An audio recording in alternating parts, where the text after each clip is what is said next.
everyone, today we'll show you how MQ-9 Reaper drones carry out airstrikes, and don't forget to support our channel by pressing the subscribe button below. Thanks. The recent killing of senior Iranian General Qasem Soleimani has been widely reported as conducted by an MQ-9 Reaper drone. But what does such an operation actually involve?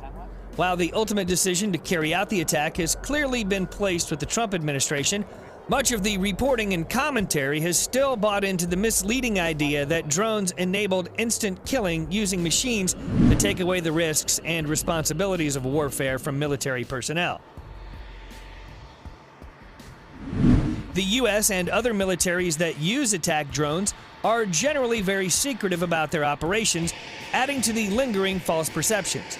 As such, no official statements have confirmed the use of the Reaper in this instance, although several reports include quotes from unnamed government sources that do so. However, the drone strike seems likely in this case because of the precise nature of the attack, and the Reaper is the only publicly known attack drone now operated by the U.S. military. I spent 2 years working with 2 RAF Reaper squadrons to research the people who fly this aircraft.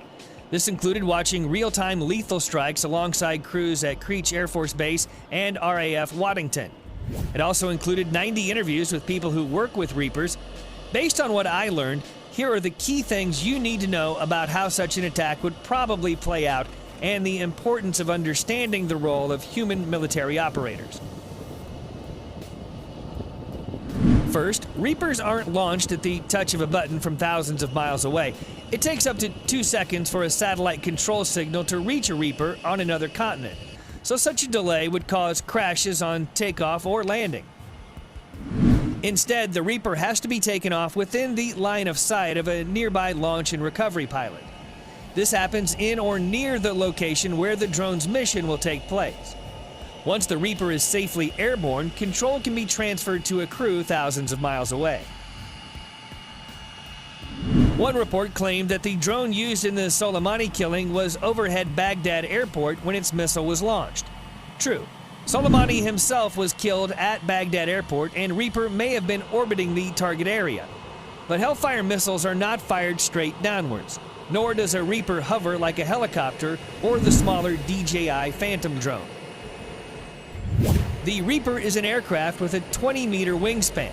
It's piloted using flight control surfaces like flaps and ailerons, which are moved via satellite signal. For a successful missile firing, the Reaper needs to be up to a few kilometers away from its target and then pointed towards it to create the right firing angle. The missiles typically take around 30 seconds to hit their target, depending on the launch height and distance. Once a target is identified, it's up to the human operators to launch the attack. Reapers are not autonomous, decision-making weapon systems that select victims or choose how and when to kill them. Soleimani was killed by a Hellfire laser-guided missile that may have come from a drone, but it would have been fired by a pilot in a ground control station located in the United States. Each missile would then have been guided by a sensor operator onto Soleimani's car or his escort vehicle. This represents the final stage in a highly human operation. Sometimes we get the impression that the drone does it all. It doesn't. Not a video game. This is important to understand because drones are often portrayed as turning killing into a video game, but that's not an accurate analogy. At a purely ergonomic level, the controls of an MQ-9 Reaper drone are actually neither as sophisticated nor as sensitive as state-of-the-art gaming controllers.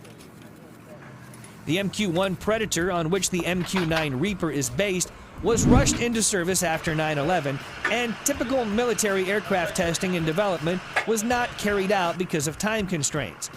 As a result, the controls were not developed to be as user-friendly as they'll be in the Reaper's successors. More important is the human dimension. When Reaper crews have followed someone for days or weeks, their target is not just pixels on a screen, but a living human being. Operators watch targets spend time with family and friends and even playing with their children. Crews, commanders, and image analysts also continue to watch from above after a missile or bomb strike, conducting battle damage assessment. They see the bits of bodies being collected and taken for burial. They see grieving, devastated family members, and they know it's no game with a reset button. As a result, operating a drone carries real risks. For one thing, terrorists have tried to target Reaper pilots and published a hit list, but more prevalent is the psychological risk in repeatedly witnessing traumatizing events and lethal strikes in close-up detail. A senior Reaper commander has described the impact of this as far greater than it ever was with a manned cockpit. These psychological effects are not yet fully understood, but the risk is there. As one sensor operator I interviewed said, if anybody on the Reaper fleet says it doesn't affect them, then they're lying. It does. It has to. Remotely piloted aircraft like the Reaper will provide key Air Force capabilities for generations to come. For people to debate this technology in a useful way, they need to know what they can and cannot do, and understand that the governments are not using autonomous drones to kill random victims. Human operators are making life and death decisions with huge consequences for everyone involved. Well, that was how Reaper drones really carry out airstrikes. Thanks for watching, and we'll see you in the next video. Soleimani directed the recent attacks on U.S. personnel in Iraq that badly wounded 4 service members and killed 1 American, and he orchestrated the violent assault on the U.S. Embassy in Baghdad. In recent days, he was planning new attacks on American targets, but we stopped him. Soleimani's hands were drenched in both American and Iranian blood. He should have been terminated long ago. By removing Soleimani, we have sent a powerful message to terrorists.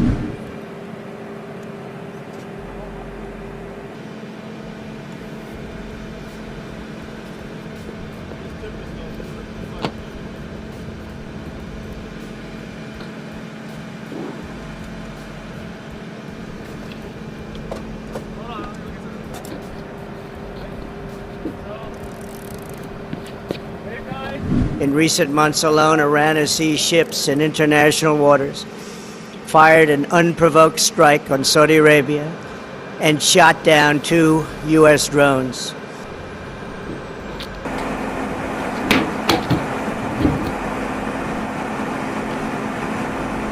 The missiles fired last night at us and our allies were paid for with the funds made available by the last administration. The regime also greatly tightened the reins on their own country, even recently killing 1,500 people at the many protests that are taking place all throughout Iran.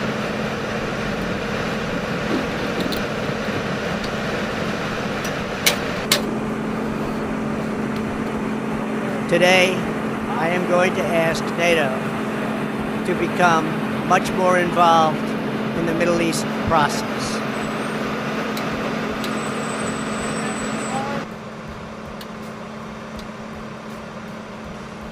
The American military has been completely rebuilt under my administration at a cost of $2.5 trillion. U.S. armed forces are stronger than ever before. Our missiles are big, powerful, accurate, lethal, and fast.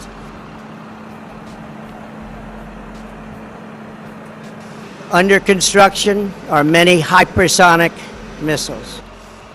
The fact that we have this great military and equipment, however, does not mean we have to use it. We do not want to use it. American strength, both military and economic, is the best deterrent. Finally, to the people and leaders of Iran, we want you to have a future, and a great future, one that you deserve. One of prosperity at home and harmony